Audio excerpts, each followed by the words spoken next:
that's exactly what you're facing. You know, if you want to talk about being pragmatic, it's about because the situation is that especially those of you that have become so dependent upon things, and we're going to include these guys in that dynamic, but the channel and Adrian were talking about it. If there was a dynamic of a real financial crash and burn, and they because they are going to at some point move over to some sort of digital currency. It may not be the dynamic that you think it's going to be. It may be more flexible than that. But there is, it seems like people fear the worst case scenarios, and then when the reality actually manifests, it's not nearly as severe as. It's kind of like what's been going on over the past couple of weeks with the weather.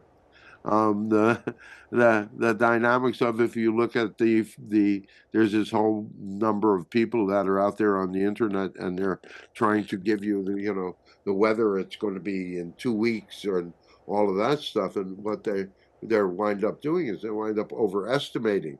They wind up going with the worst case scenario. And so they were talking about this last snowstorm that just happened here in the Northeast. They were predicting 8 inches to a foot of snow. Well, they got 4 inches. So it's like it's barely an inconvenience as far as that goes. Now we realize that you guys down south, it would stop you cold, but for up here, it's a piss in the bucket. Yeah, and that's a spiritual term also. So. Um, Yes, so Sue, we absolutely do agree with that dynamic of energy, and it is very important that you begin to think outside the box. But, it's more of a dynamic of a self-evaluation at this point. Yeah, yes. What do you already know? What do you already know? What are your skills? Hmm. What things have you done in your life? Did you ever do embroidery? Did you ever do anything along those lines where you're actually doing handwork? What are, you're looking at the dynamic of what's been going on with Pawnee, and Pawnee went exactly to that place where she's doing handwork, and she's creating a dynamic of a reservoir of stock of things. And so the more you have a certain skill about or a certain avocation, a certain hobby around a certain energy, you focus on that, increasing your expertise around those areas, because people are going to need things that are made with your hands. Hmm. You are going Yes. to need things that are made with your hands. Yes. If there's a void out there, if you find that there's you've got a lot of things out there, and if you can find something that is not out there that there is a need for, fill that void. And when the dynamics of the reordering actually winds up taking place, you will find out that you live in a certain area, and within the dynamics of your certain area, there is, in the beginning, there's going to be shortages. In the beginning, it's not going to be all that smooth. There's going to be maybe way too much corn and way too much tomatoes, because those are easy things that people can plant and all of, dear ones, any of you all of you can plant a garden. Now, it's not the dynamics of you planting so much of a garden that you can satisfy all of your needs for yourself. In other words, it is really impractical to produce a million different varieties of vegetables. It's much more efficient if you get together with your neighbors and somebody is good at growing tomatoes and some people are good at growing beans and some people are good at growing corn. And so you grow enough of the small stuff for your own needs, but you do one major crop a year that is an interactive thing that supplies the needs of your neighbors as well as you. So you begin that dynamic of that interconnection. You begin, and we have often said, groups come together either through shared purpose or around an individual. And this is a dynamic of energy that comes together around shared purpose, which is survival. So, you know, the first year in a new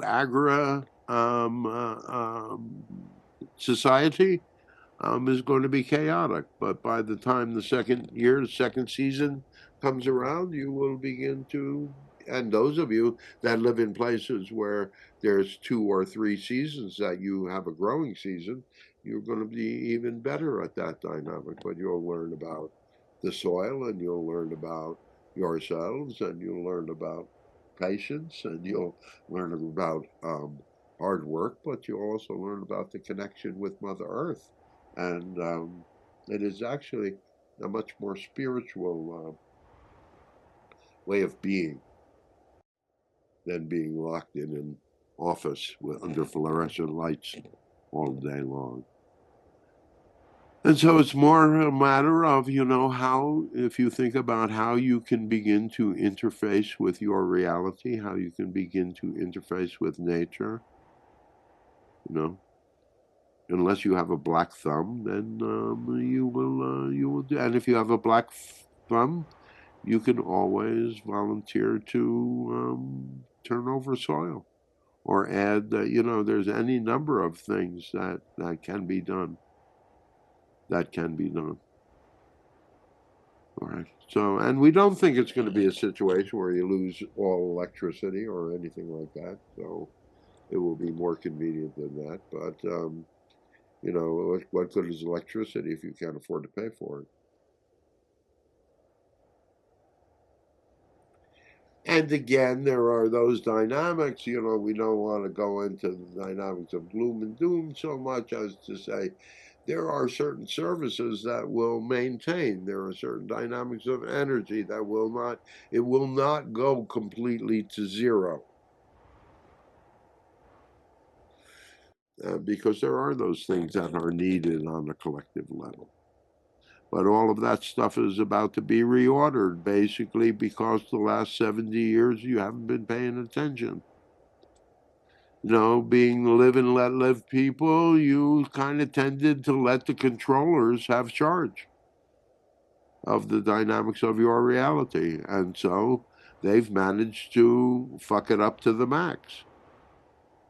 So if you realize that, and you realize that the system was in a way self-forming, it wasn't formed with any sort of real forethought. It was like one choice to another choice to another choice to another choice, happening under many different spaces at the same time, and the dynamic just kind of grew upon itself with a level of inefficiency that you realize that we have a feeling that when the U.S. winds up cutting all of the things it needs to cut, that most of the debt is going to go with it. So it's a very interesting dynamic. It is a house of cards that has been built upon the dynamic of an illusion, and we have said to Adrian will give us the whole thing. Well, it doesn't have to crash and burn, does it? And we say, no, it doesn't have to. But how long are you going to stretch the dynamic out? And so the reflection of your reality is that it's go, go, go, because, you know, the trumpet is blowing as loud as he can, and he's going to knock the walls of Jericho down if he can. And so the problem is that with the walls of Jericho comes so many of the things that you all have been, we all have been relying upon for survival. And it's going to force you all in such a way as to come to grips with more of who you really are. So